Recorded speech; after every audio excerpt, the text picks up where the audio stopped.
Welcome back, this is Rage from Sage and the Rage, and today we're talking about the Tomb of Sargeras for Havoc Demon Hunters. Small tips for bigger DPS. So these are small things that maybe you already are doing, and if you are, good on you. And if you're not, these are things that can help you out on a Havoc Demon Hunter for each boss as we go through the Tomb of Sargeras. So the first boss, Goroth. The only real tips I have here on this boss is to be sure when Infernal Burning is coming up that you have saved at least Vengeful Retreat or one charge of Fell Rush to get to the spike. Along with that, make sure that if you have Master the Glaive talent, you have both charges of Throw Glaive up and enough energy to launch I-Beam from behind a pillar. This way you don't have any big gaps in your downtime at DPS, because we're melee, we obviously can't hit him when we're hiding behind a pillar, but we can I-beam him through the pillar, and we can throw glaive at him through the pillar as well to maintain some sort of DPS. The next one is Demonic Inquisition, and this one is pretty simple, straightforward fight.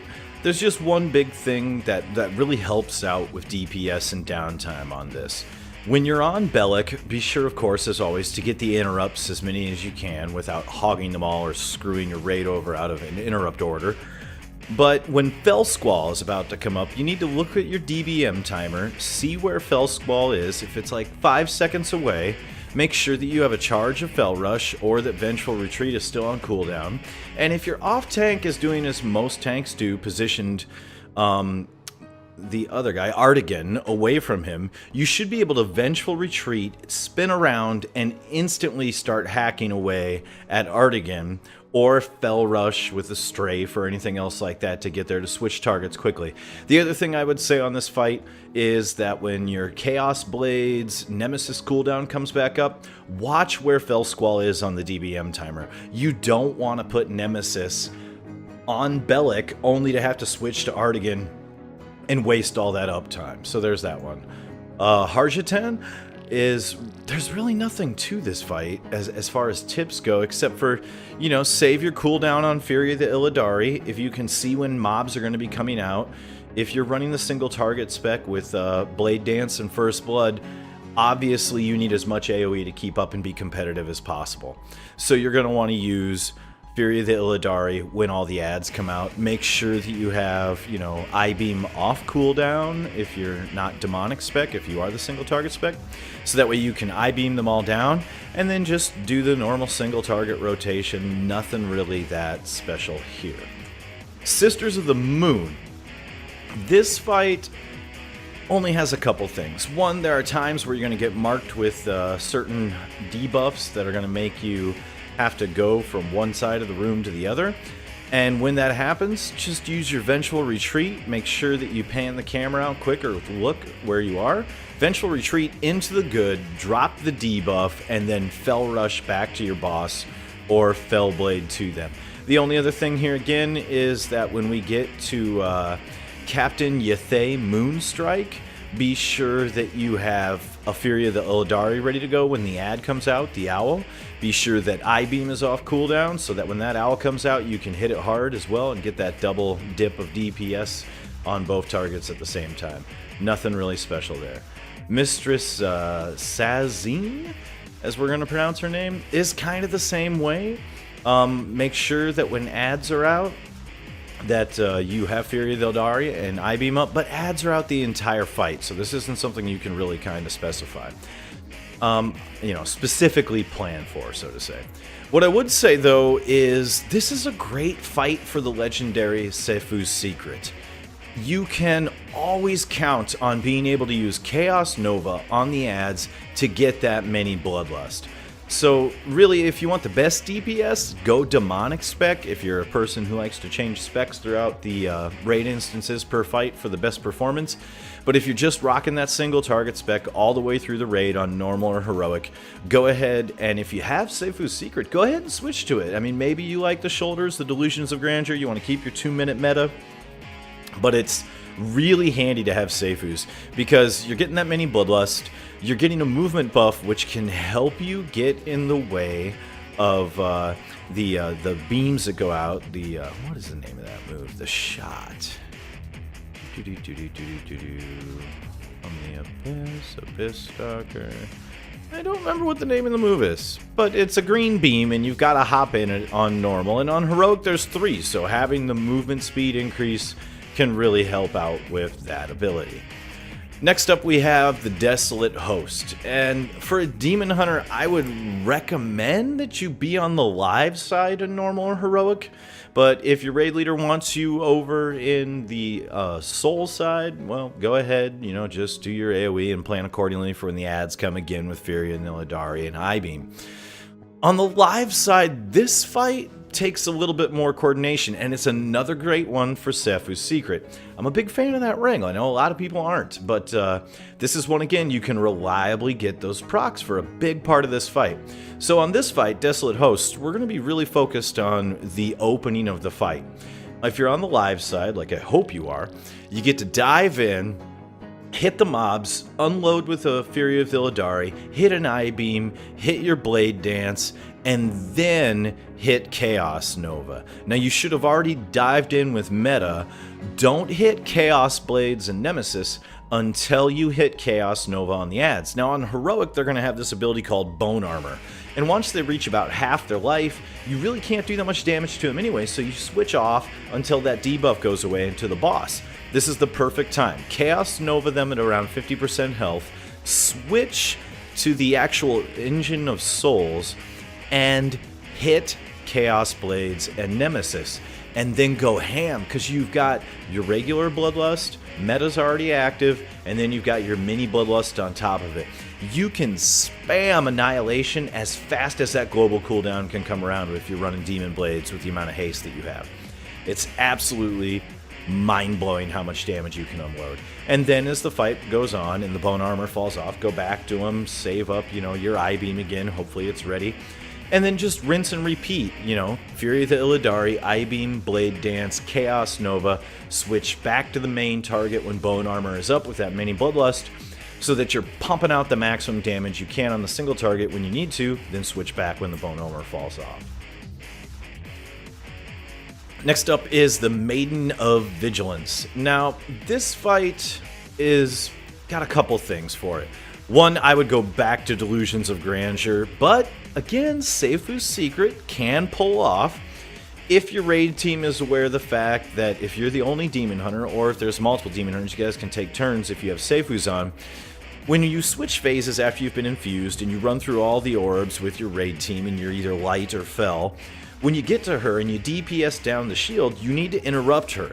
That interrupt can proc Sephu's Secret, which again, stacking abilities up, Sephu's Secret goes off, you have that mini Bloodlust, your regular raid team probably is popping Bloodlust after the first round of buffs you've picked up, so now you're doing X amount of bonus damage from the buffs you've picked up running through the properly colored orbs, along with Bloodlust, along with Sephu's Secret, maybe a second potion, because you maybe held off on your meta till then, but you can unload hell after every switch that she does where you run around and pick up the orbs if you're using Sephu's.